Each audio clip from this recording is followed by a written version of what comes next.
Save it in the personal room. Okay, now it's been recorded.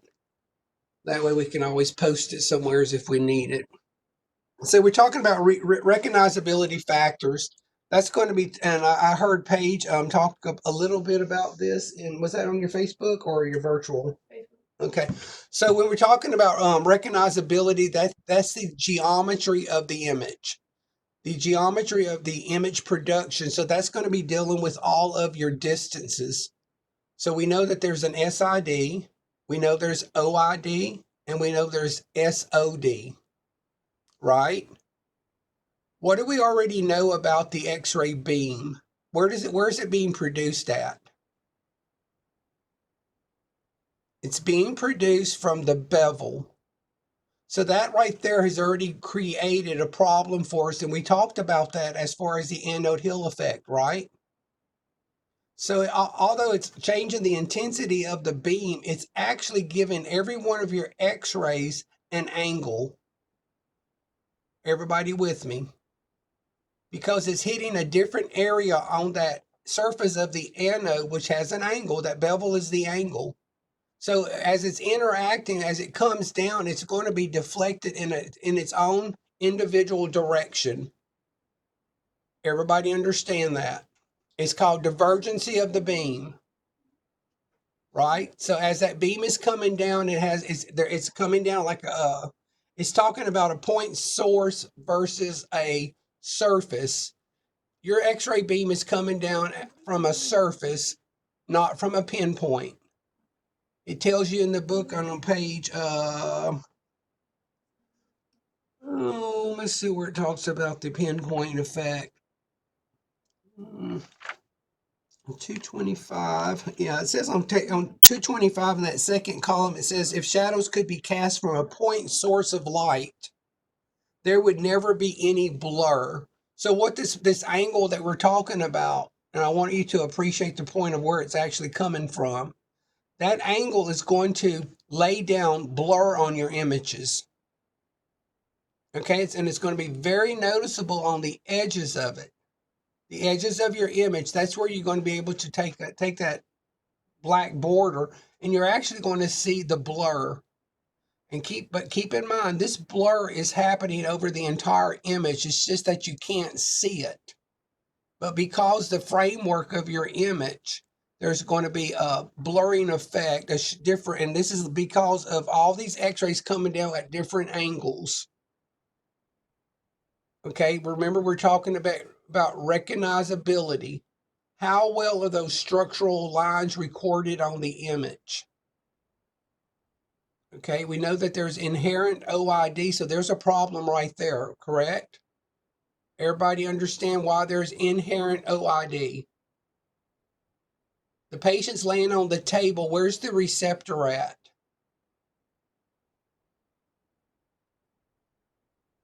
Somebody want to answer? Under the bucky. It's under the bucky, so there's inherent OID. And if you think about the anatomy of the human body, all your organs are at different OIDs to that bucky tray. Everybody understand that? So that's creating a problem for us right there, and we'll talk about magnification in just a little bit if we get that far. Again, this is supposed to be something I'm going to cover on Thursday, but I wanted to give you all a heads up. So anyway, on page 225, it talks about recognizability or geometrical integrity is made up of three components. It talks about sharpness, magnification, and shape distortion. Those are your three concepts that you want to be able to really understand. That's on page 225 in the very first paragraph. It says, even though an image is visible, it is worthless if we cannot recognize what it is. We depend upon the geometrical integrity of the image to recognize what real object it represents. So we have to have best of both worlds. We have to have the photographic. You have to have good subject contrast. You have to have good contrast in order for the human eye to see it. Even though the human eye can see it, can we distinguish what it is? That's your recognizability factors. How well is this picture of the anatomy laid out on your image receptor? Does everybody understand how these two worlds are going to blend? So everybody's got a good grasp on that contrast. If not, again, go to your tutoring page. I sent that all those questions to Paige last night. That was from me, but I wanted Paige to post it in her Facebook tutoring. I'd like for each of you to go in there and answer those questions in your own words so that we can look at them and make sure that everybody understands contrast. If not, then we can always do another one of these WebExes and we can kind of tear it apart. And Paige actually has her own virtual room now, so y'all will actually be doing live tutoring just like we're doing now. So we'll have that platform for you available also. So anyway, on page 225, it talks about sharpness and it talks about blur. Paige and I have always had this conversation about, was it spatial resolution and contrast resolution? Spatial resolution and sharpness. And on page 225, it says that ARRT uses the term spatial resolution for this quality and defines it as the sharpness of the structural edges recorded in the image.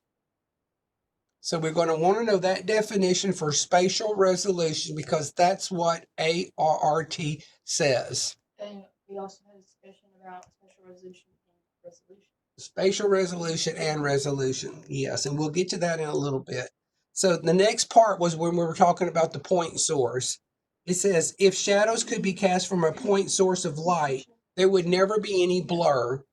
Okay, that's not going to happen in real life. That's not going to happen in producing an X-ray. Everybody understand why? Because X-rays are being created from a focal spot, not a point source.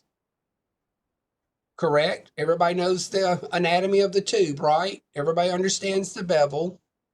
Bless you, Jesse.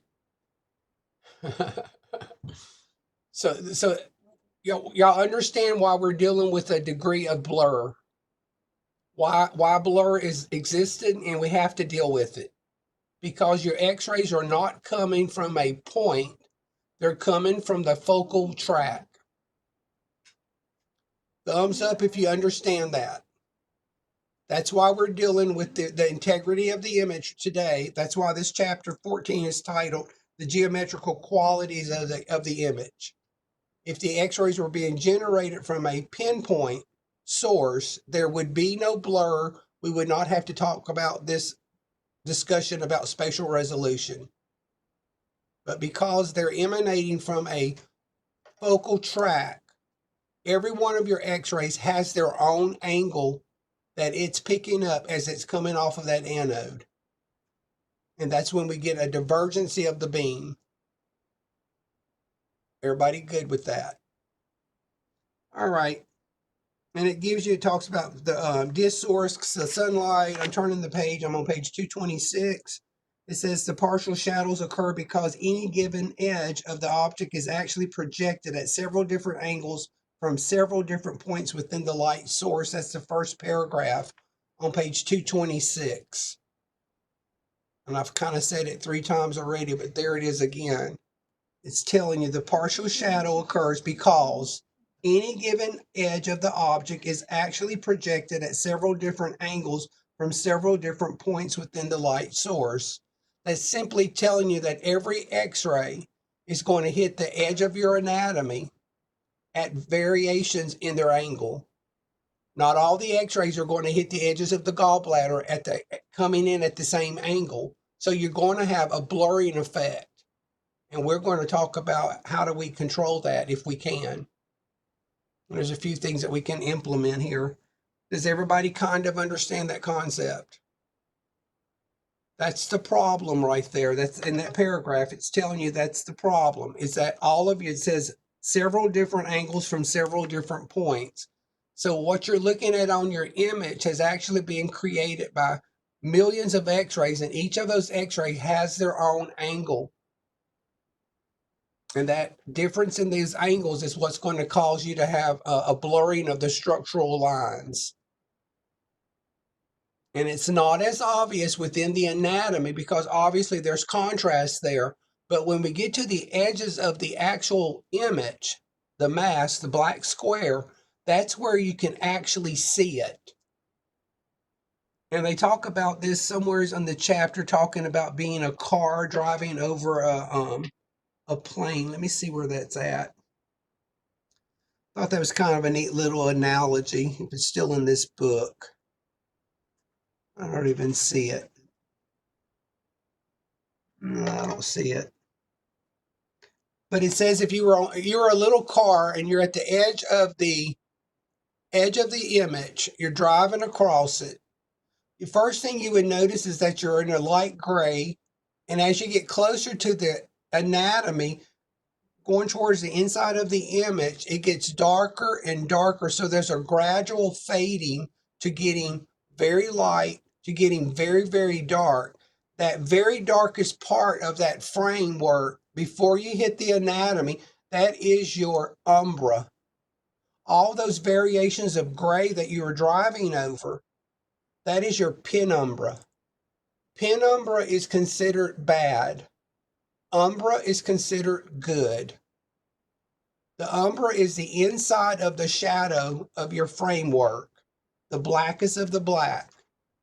It's very straight, it's very clear. So umbra is good, and that's going to be on your inside edge of your image. The outside edge has a tendency to fade out. That is called your penumbra. So everybody have that. Umbra is the good. It's the inside. If you want to think of that framework of your image, if you want to think of the medial side of the edge as umbra, the good part, and the outside edge, the lateral edge of it, as your penumbra, you could go with that if that helps you understand it. But we're talking about the distinct edge of it. Keep in mind, again, I've already said this, your entire image has blur. You can't tell the blur because within the image itself of the anatomy, you have contrast. Is everybody understanding that? And is this a real big thing for us to worry about? Absolutely not. Because again, in our digital world, these images are all gorgeous, they're beautiful, but geometrical properties is something that we really can't control. That's why we standardize all of our distances. Our SIDs are standardized to a 40-inch SID for all of our exams. We don't vary our SIDs just according to the way we feel for the day. Okay, so there's standardization of all these distances, and that's for a reason. That's to keep all of this blur in a kind of in a fixed mode. Is everybody okay? Head shake, thumb up. Okay. It says on page 226, it says three different they're using an analogy that there's only 3 x-rays if you want to think about that. It says it says 3 different edges are projected from light emitted from 3 different points across the image, and they're talking about this little picture on page 225 14-2. Everybody see what they're talking about here? That's what they're representing. It says, this is a simplification. In reality, there are thousands of such points. Again, they're talking about that pinpoint. But can you see what they're talking about? The first part of it, the A part, you see there's no blurring of the edges there. And that's because the x-rays are coming from a point source. The reality of the sunlight, we can think of that as the x-ray beam because that's exactly how the x-rays come down also. You can see how they're causing that blur on the edges of your image, right? You see part B there of that little diagram. That's showing you an image A is with umbra, with no blur, and then you have the B, which has your penumbra, and it has the blur. The B is unfortunately what we deal with in radiology. Okay? So it says the inner portion of the shadow, this is on 226, the inner portion of the shadow has a uniform darkness, and it is called umbra. And I told you umbra is good. The umbra is considered to be the pure portion of the shadow. So we're still talking about the edge of your image, but we're taking that edge, that framework, and we're breaking it into 2 different parts. The inner portion is going to be your umbra. Your outer portion is penumbra. Penumbra has a tendency to bleed out, to kind of blur out in different tones of gray. That's the actual blurring. If you look at on the top of the page in figure 14-1, that gives you a better idea of what it looks like. It says, when moving across the edge of a white image, if the density abruptly changes to black background density like in A, the image is sharp. And then it's got your penumbra. If the density gradually changes, that's penumbra. So it's giving you two different ways of looking at it, whichever one works for you. But what your takeaway from this section is that umbra is good, penumbra is bad. Is everybody okay with that? There's a lot of calculations in this chapter. You are not required to know that. I just told you what you need to know. Everybody okay with that? Okay, so towards the bottom of that, it says on that same column, 226, it says the inner portion of the shadow for a uniform darkness is called umbra. The umbra is considered to be the pure portion. The blurry, fading partial shadow projected at each edge is referred to as penumbra. Penumbra, synonymous with blurriness or unsharpness. So there's why we're saying that the penumbra is not good. Penumbra is a scientific term. The width of the penumbra can actually be measured. We don't care about that. You're not going to be measuring any type of degrees of unsharpness. That's not something that we're going to be concerned with. There's an experiment talking about putting your hand in front of a flashlight. Bree, if you were here, we would do the flashlight thing for you. You know, I had the flashlight in my office. We played around with it. So here again, we could be able to use it. Going on further down into that second column, on that second paragraph, it says, now consider the problems caused by recognizability when observing the very blurry images of two objects closely adjacent to each other. So if you have two objects, you know they're two objects because we have what? Subject contrast. But if the edges of those two objects are so blurry, what is the human eye going to think? That it's looking at one object, because the structural lines of the individual two objects are blurred. So if the blurring is so bad, your visibility, your recognizability of the two objects goes down. So that's why we have to have structural lines. Does everybody understand that? If your blur gets to the point where your two adjacent structures that you know exist there, but you can't see them because and I want to say this, the detail is gone. The visibility, the recognizability, we can no longer recognize that there's two objects because the blur is so bad. So even though we have good photographic, we have the contrast of the two adjacent objects. We could tell there were two, but we can't tell what's the two of what. Do y'all understand what I'm getting at? So you have to have the balance of the photographic versus the geometrical qualities of the image in order for it to be a good diagnostic image. So we have to try to learn how to control some of this. And again, controlling your geometrical integrity is very hard to do because it's all standardized. Again, we keep a standard distance for a reason. Everyone can't make their own decisions on what you want to shoot for that day. I'm going to do mine at 20 inches a day. Paige is going to do hers at 28. Morgan's at 40. You see the problem with that. So we're going to get to an acceptable standard distance, and we're going to keep it there. So we're really not able to do much in the process of controlling our geometrical integrity. This is inherent to the image. It's inherent to the setup. But for you to understand it is what we're after. Motion blur is something that we'll be talking about, and that is definitely something that we as technologists try to control. Obviously, motion is going to cause a type of blur. If it's so blurry, you would have to repeat it. Okay? So is everybody okay with that? I'm going to go over on page 227. And at the very top of that page, it says severe penumbra has the effect of making it impossible to distinguish two adjacent objects in an image as being distinct and separate objects. That's everything I just said from the previous page wrapped up right there at the top of the page. The very first carryover sentence from on page 227, it says, and then it says, sharpness is destroyed not only by geometrical penumbra as described above, but also by motion penumbra. Obviously, motion is going to be caused by movement of something.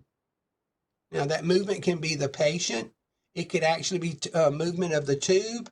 It can be movement of the bucky. But there's some motion within the process of creating an X-ray that we need to figure out how to control it. Is everybody with me? So that's why we're in our labs, we're telling our patient to do what? Don't move, hold still, hold still, hold still. If they move during that exposure, obviously you're going to create motion, and it's very apparent on the image. So yes, it is important that we instruct our patients to hold still, and there's the part right there. We're trying to maintain the geometric integrity of the image. Everybody okay? Sam, you okay? Where you at? Lack, you okay? Thumb up. Caitlin, thumb up. You okay? Sam, you okay? All right. Anybody have any questions? Candy? Are we having a quiz on ExamSoft Thursday? I doubt it. I know I told, who was that last night? Where's Samantha at? I would always prepare for a quiz. That was something that you're used to doing. So I would certainly, and I would not be surprised, we have not discussed it yet. I did tell Sam that, we're going to do business as usual. You're expecting a quiz Thursday, so I would expect a quiz Thursday. I can throw one in Socratic. In fact, it's already built.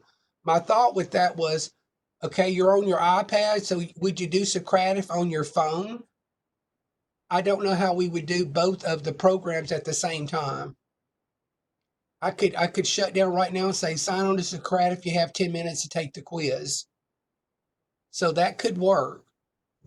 And those quizzes, some of them, it was helping you guys. Some of them, it wasn't so much. So I haven't talked to Dr. Haynes yet as far as how we're going to deal with the quizzes.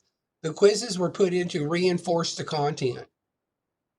So again, business as usual. It's a good question. Business as usual, I would say prepare for a quiz before every lecture, if not immediately after the lecture over the previous content. So this is your task, is to stay challenged enough to keep the content going, studying as if you were coming in here to take a quiz. If you want a quiz, Brooke, I can email you one. I can always shoot you something.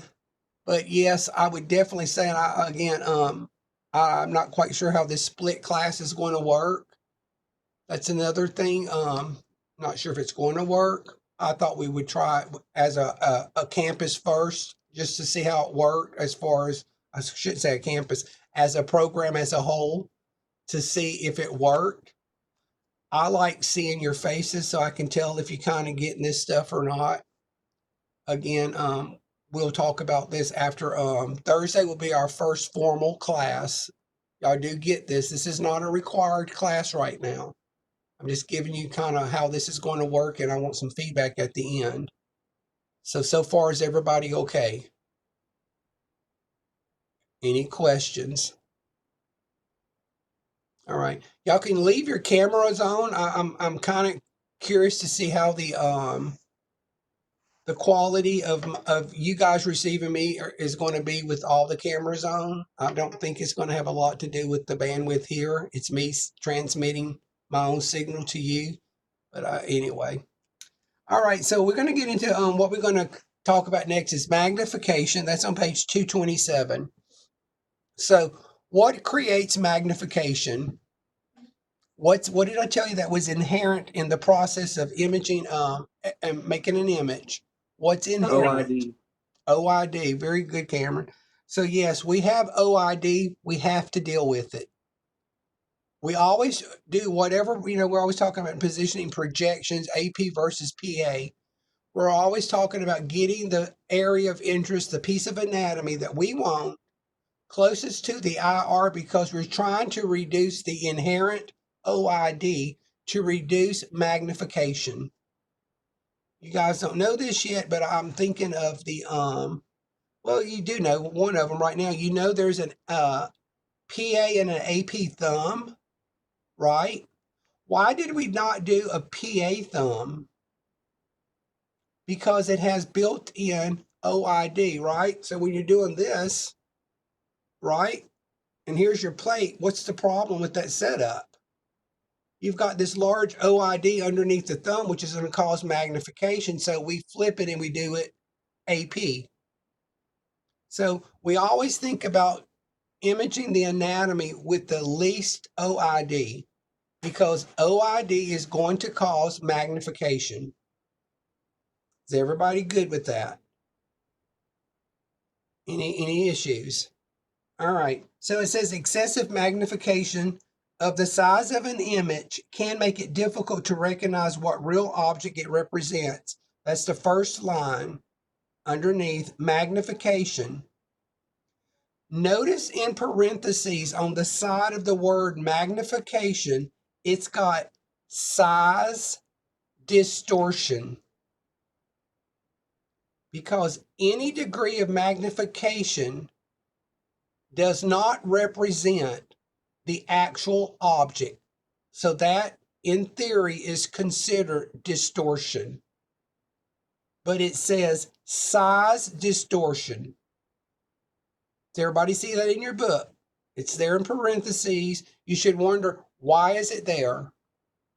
Because size distortion is magnification.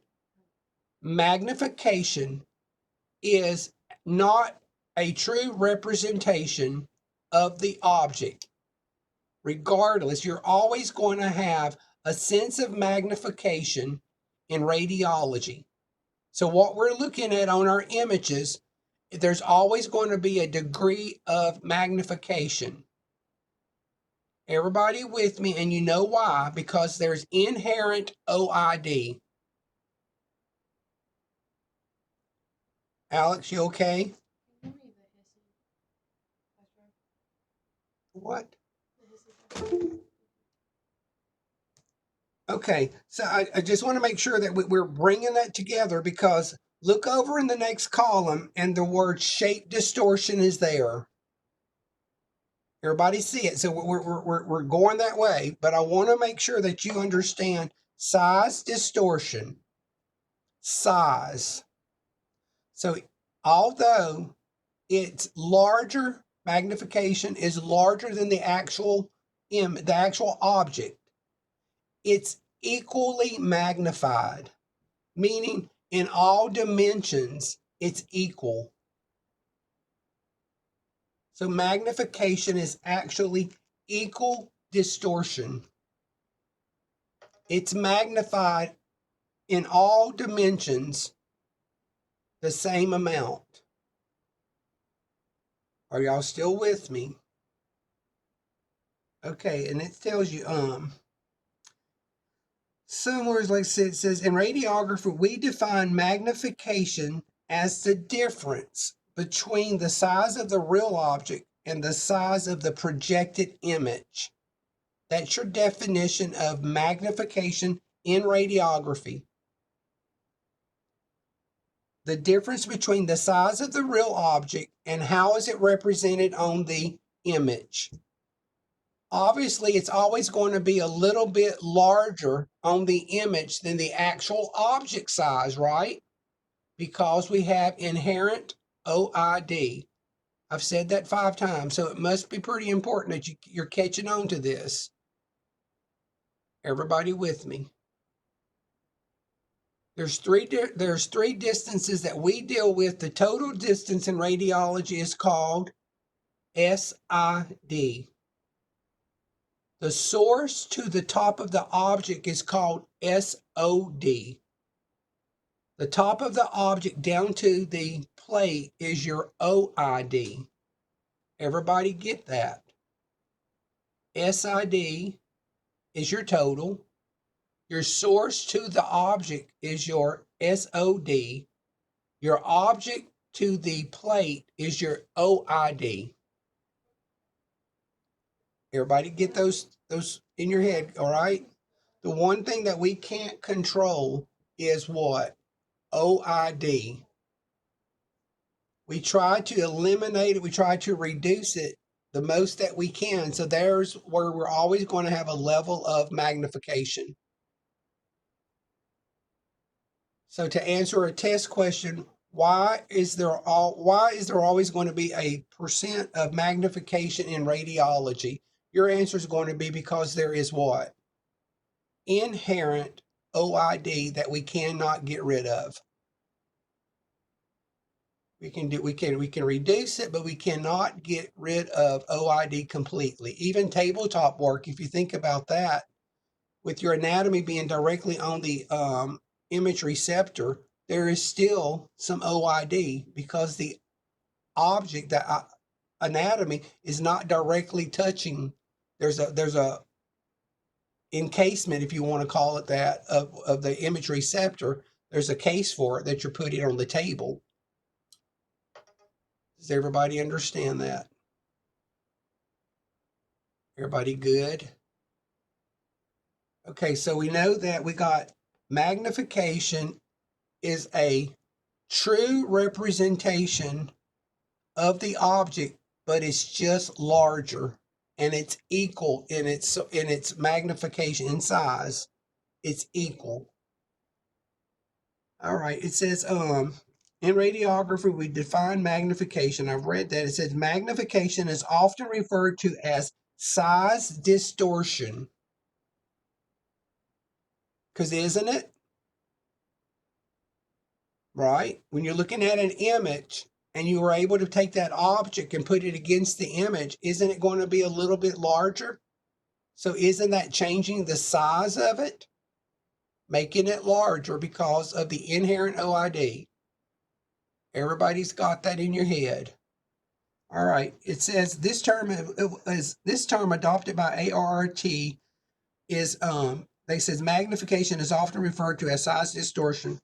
To avoid confusion, the term distortion, pay attention here, will only be used in this textbook when referring to changes in shape. So when we say magnification, although we know that it is a type of distortion and it's called size distortion, we're going to let that go. We're just going to call it magnification. Because we're fixing to come over here, we're going to start talking about what if it's unequal magnification. Unequal magnification is going to change the shape of the object. And that's a type of distortion. That is true distortion. So can you see how magnification, since it's altered the actual size of the object, be considered a type of distortion? Because it's not a true representation of the object. By definition, it's larger than the actual object, right? Does everybody see why they got size distortion? We used to use those two words, and now they're telling you now with the ARRT, they have adopted the word magnification only, and they're getting rid of the size distortion. Everybody good? Thumbs up. Yes, good. All right, we've been running for about 35 minutes. How's everybody feeling? Everybody okay? Yeah. Laney, you all right? All right. Miss Davis, are you not able to get your camera going, or are you just choosing for us not to see you today? Are you there?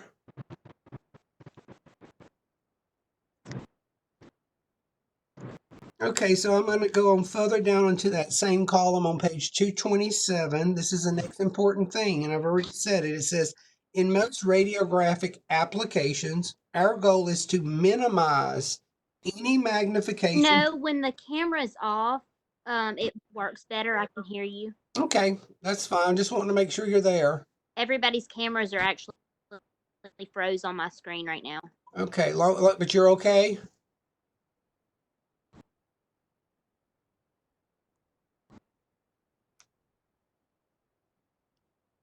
Okay, I'm assuming that's okay.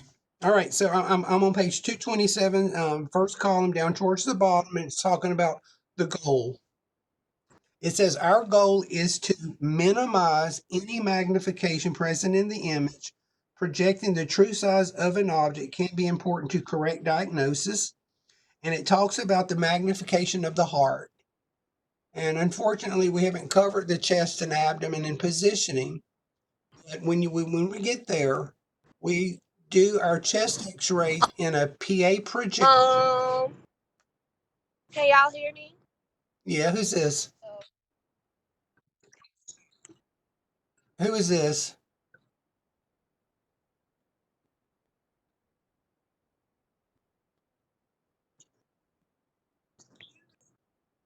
I think it was Kayla Banks. Kayla? Are you okay? Yes, I'm driving, so I had accidentally unmuted. But Oh my God, be careful driving. So you got us will. connected on your phone? Yes, Okay. All right. So you okay? I'm listening, All paying right. attention at the. Okay. So anyway, we're going back to that paragraph towards the bottom of page 227. It says the goal is to minimize any magnification present in the image. It says by enlargement of the patient's heart. If the heart is magnified because of the way the radiographer positioned the patient, it can simulate this pathological condition. Magnification can lead to misinformation. That's an important line there.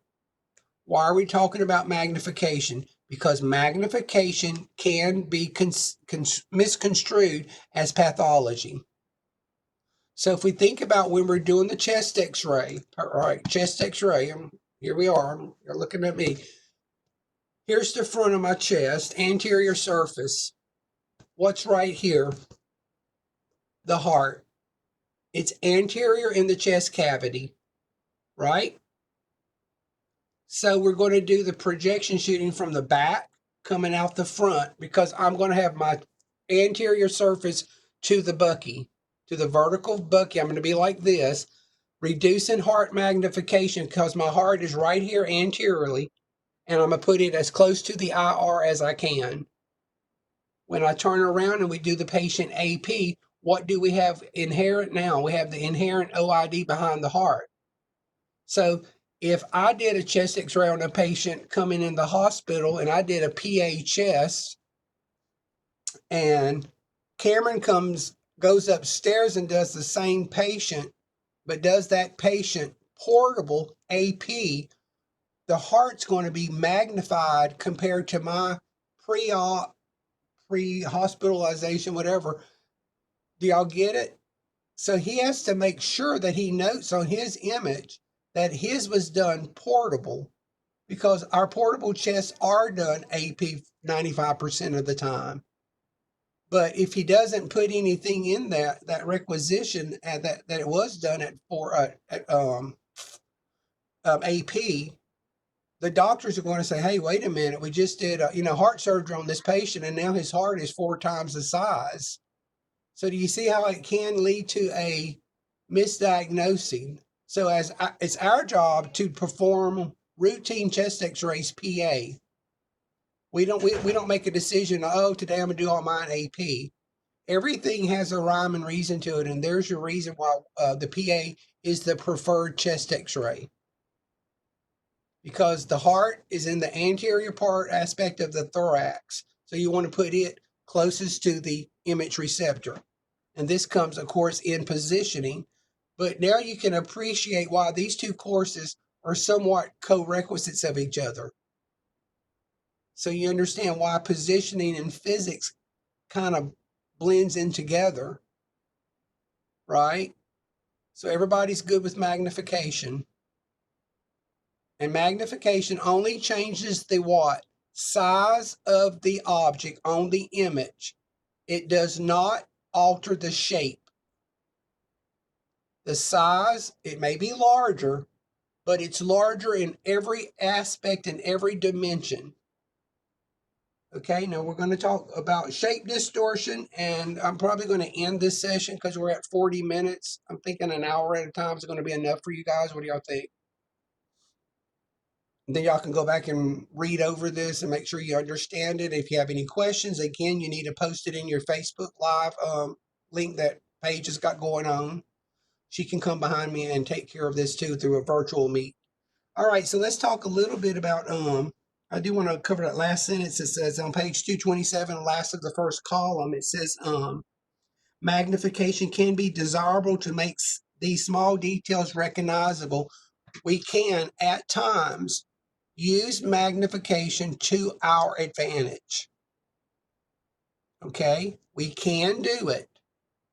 We can magnify things that, like, again, if there's a suspected fracture of that thumb and you can't really tell it on the AP, you can actually flip it around and do a PA, and it's going to magnify the anatomy. But with our DR systems, guess what we can magically do with just a touch of a button? We can magnify the entire object. So that's kind of old school, but yeah, we used to use that. It was called macro radiography, where we actually used OID as a means of enlarging the object, because obviously on a hard copy image, you couldn't magnify it. But now we have all these great features built in the DR world. So that's kind of old school. So anyway, let's talk a little bit about shape distortion. So we know that with the magnification, all it did was change the what? Size of the object on the image, right? Say you had a ball, you took a picture of it, the ball's actually 2 inches, but on your image, it's 2.5. So it got larger on the image, but it's still perfectly circled, right? It's a perfect circle. So we didn't alter its what? Shape, only its size. That was magnification. Now, if we took that ball and we angled our tube going through it, when it lays that image down, now we have an oval. So what have we done to the actual object size or object? We've altered its what? Shape. That is true distortion. When the true shape of the object has been altered, either by an angle of the beam, angle of the anatomy, or angle of the IR, any of those three have any type of angle, you have created what? Shape distortion. So you see the difference between the two of them now. One is equal, one is a true representation of the object, although it is larger. That is size. That's magnification. When your image comes out and the object has been misrepresented, it's no longer the same shape. That is shape distortion. So it's changed. Like I said, the circle has turned into a elongated oval. So that's not a true representation of the object. Everybody with me? So you need to go back and read these pages and talk about magnification. You need to talk about size versus shape distortion. And these are all under the category of photographic. I'm sorry. Yeah, we got photographic and then we have geometrical. This is your geometrical integrity. And obviously we're talking about distance here. We're talking about what? Angles. We're talking about OID, SID, or OID. All of these fall in that category of geometric integrity. Is everybody okay? Does anybody have any questions? The next part talks about measuring unsharpness. That's not something that we need to worry about. You're not going to be measuring any sharpness. There's no reason for you to even know that. Going on over, I'm looking on page 229. I am not telling you don't need to read this. You're at home, you have nothing else to do. I would say read, but it's not important. Okay, we're not going to have you measuring any type of object. We're not going to be doing that. On page 230, it's the same kind of idea. It says radiographic sharpness. It's talking about inverting the formula for unsharpness. We're not going to be doing that. Okay. I'm going to go all the way over onto page 231. And this is where we're going to stop. And let me just make sure I'm seeing it. I do want you to read this, guys. Again, you're not required to do any type of calculations, but it may help you with the content. So just because I'm telling you you don't need to know it for the test, you might need to know it for your own purposes of understanding content. All right. So let's see. I'm going to go over here. For some reason on page 231, at the very bottom, let me see. I've got some major parentheses. It says two factors primary. Are everybody there on page 231? Towards the bottom, it says starting out with the two factors primarily control sharpness within the image carried by the remnant X-ray beam to the imaging plate. These are the prevention of motion, which we've talked a little bit about that. I could expand on that a little bit. Which should be considered the arch enemy of sharpness, and the use of optimal geometry in the projection of the beam, which is kind of what we've talked about, right? There's your SID, SOD, OID. I've said that about 10 times. So put a big circle here and make sure you understand what they're talking about in that paragraph. If not, go back to your front of your chapter and make sure you get clarification. But you need to understand what these distances are doing to cause magnification. So far, we've talked about what? OID. And we're going to talk about a calculation, and I'm going to save that for Thursday as far as radiographic magnification. That's actually a formula that we're going to be doing a few examples on. There should be some worksheets posted in Moodle with this. Has anybody looked that far ahead to see if there's a worksheet for magnification? I can take a look and make sure it's available. I know it's there. It may be hidden from you at this point, but I'll go in there and make sure. But anyway, I'm back on that page 231, very last paragraph. It's talking about, it says, in computer processing of the image, the size of the dexel, which you have no idea what a dexel is, right? But you've heard of a pixel. Everybody knows what a pixel is because you have a phone and you're all about getting that megapixel in your images on your pictures. How many megapixels does my picture or my camera have? You don't even really know what it's about, but you know you want the highest they offer, right, on your phone. The dexel is the same idea on the digital plate. So a pixel is the same thing as a dexel. It's a digital element. So obviously the higher your what? Dexels, the better your image resolution. Just like your phones. Some have a 5 megapixel, some have a 15, whatever. The higher the megapixel, the prettier the images are. The better the resolution, the better the quality of the image. Right? Everybody kind of familiar with that term, pixels?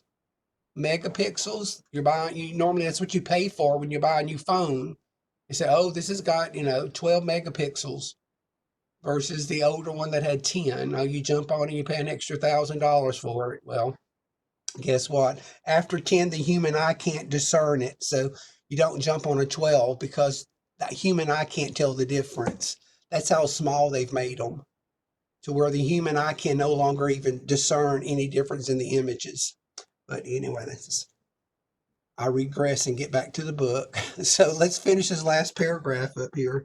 But it does say, it says, in the image receptor play a critical role, and in presenting the electronic image on the display monitor, the size of the pixel, there's your pixel, in the display monitor screen itself and the electronic process used can affect sharpness. So we have both the dexel and we have the pixel. This is just for your use, your knowledge. It's not something we covered the DR world in the fall, but just want you to appreciate that that image receptor that you're using in our lab, the big board, I know the one I cringe every time you touch, that big expensive $50,000 plate, that is built of dexels. When your image pops up on the monitor, you're looking at pixels, picture element versus a detector element. They kind of represent the same thing, but in different formats. So I just kind of want to introduce you to those words because you may hear it here and there, but we're talking right now about resolution. It's telling you right here that the size of the dexel and the size of the pixel can alter resolution. Well, can we change our dexel size or our pixel size? Is that something we control? No. So that may be a part of the issue with our resolution. With my little 5S iPhone and somebody's 11 Pro, who's going to have the better resolution, the better detail of their images? That's right, Lainey. I'm getting there. Just don't worry about it. I'm getting there. I was supposed to have done that this past weekend, and I still hadn't done it. Okay, so we want to stop there. Does anyone have any questions? That's your introduction to chapter 14, and honestly, we're almost through. That is it in a nutshell, other than the calculations, and I thought I would save that for Thursday. So we could refresh this. I'm going to get Dr. Haynes' chapter, and I will do my best to get through her content. And remember, there's going to be old lectures from last year that we're going to post. If you want a true lecture, you're welcome to look at our last year's lectures. It's the same content, same book. So again, it would be another way of you getting the content. So how did everybody feel over a 51-minute lecture? Everybody okay? Okay, so this is going to be our Hey. Okay, on Moodle under chapter 13, she went over the lecture, and I did answer all the review questions, but I don't know if my answers are correct. Okay, what chapter? Is there chapter 13? Okay, let's And look on Candy. okay, they're not posted, and neither the review questions for chapter 14. Didn't we post the entire in Moodle at the very bottom? Isn't the entire all the chapters posted as one thing? I'm on it right now, and I do not see where the answers to the review questions are. I thought I had posted all of them at the bottom, and it says end of chapter review or something like that, and it's every chapter in the book. I don't see it either. Okay. So let me get in it. I'm pretty sure it's there. Either we did it by chapter, but I can easily do that. And what I'll do, I'm just going to post the entire. Yeah, there was it to where under each chapter there was review questions, but she's saying that under 13 there's not. But on the above chapters, I was posting it under each chapter. Right. Oh, that's Morgan's fault. Chapter 13 and 14 are this section are the only two that do not have the answers to the review questions. Hang on, let me find it. Let me give you the because Morgan worked on this last year, but we started in the fall, and I think we haven't got caught up with the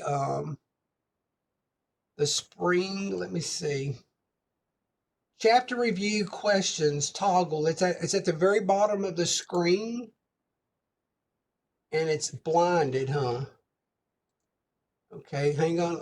Let me open it up, and then I want you to refresh your screen, Candy, and see if you can see it.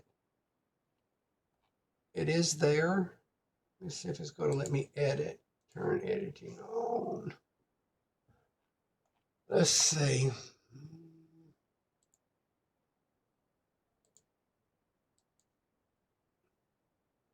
No, it's not letting me eyeball it.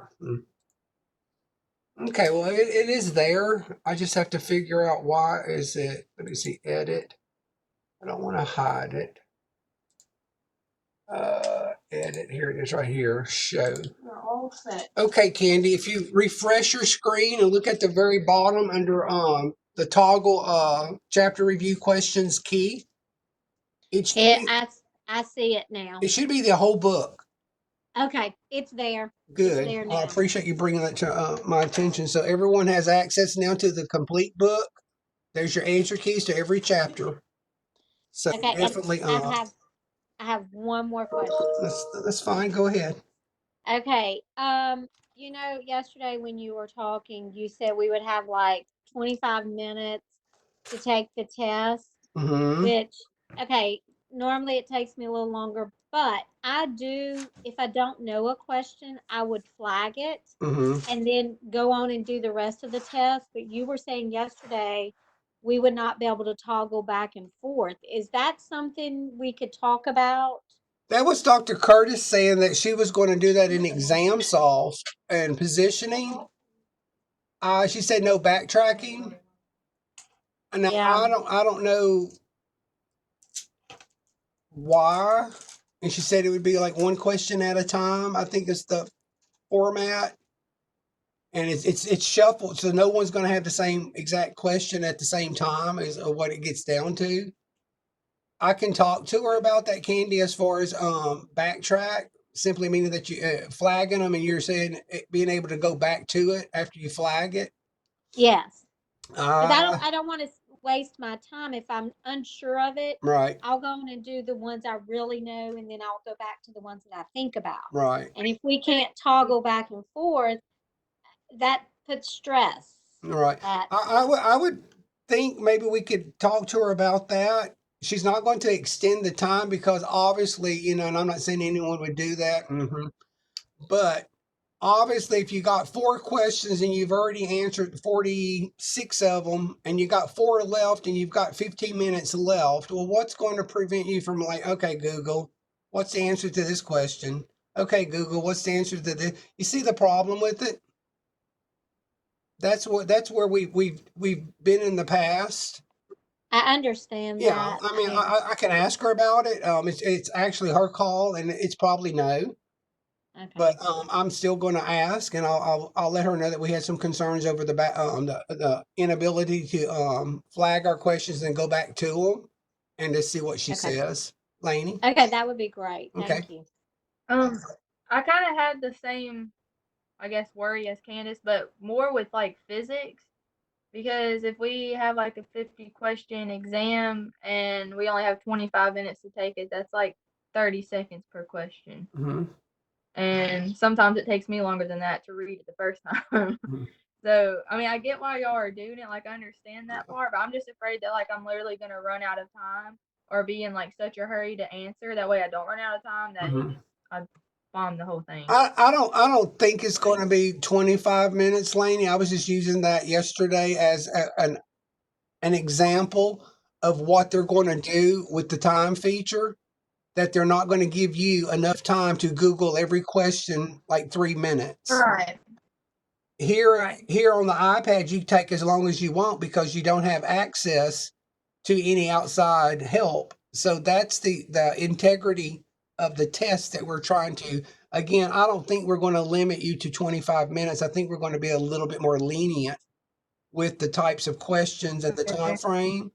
I don't think it's going to be a speed race to where you go to a Okay. panic That's what I was mode. worried about. But I still know that if a student reads a question and knows the answer, it only takes seconds. I mean, I would say even a minute, no more than a minute. If you have to stare at it, longer than that, then I'm like Candy. I would want to be able to flag it and move on. So I will talk to them Right. about that in the same breath of what y'all are both saying, that if we are going to put a time restriction on there, I think we should allow the flag opportunity to go back to those questions. So I'll talk to them and see what we can do about that. And see, Okay. well, another concern too is, I mean, we're less than 20 students. If it was a problem of y'all worried about us cheating, I would be willing to go up to the school Oh where we no, are oh no, and take the we're already test. down to 10. We can't even have more than 10 on the floor. Oh, I didn't realize that. Yeah, Had you know changed. that's changed drastically from 250 gatherings to 50. Now that even the president and the governor is saying no more than 10. So I couldn't even have 10 people in this building at the same time. So I'd even thought about that, you know, that we could do some spreading out with the social distancing and all that. But we have to comply with what the governor tells us to do, and obviously, you know, the federal government. And right now, it's no more than 10. So that's what I said. It may and it changes hourly. So at any given point, we may be told that we can't even be in this building because we're on a hospital campus, and they have every right to tell us that we can't be here. So, you know, we're going to have to be dealing with that. So y'all might get to see the interior of my house pretty soon. I may be iPadding away with you guys. I don't know. I prefer to be here, but yeah.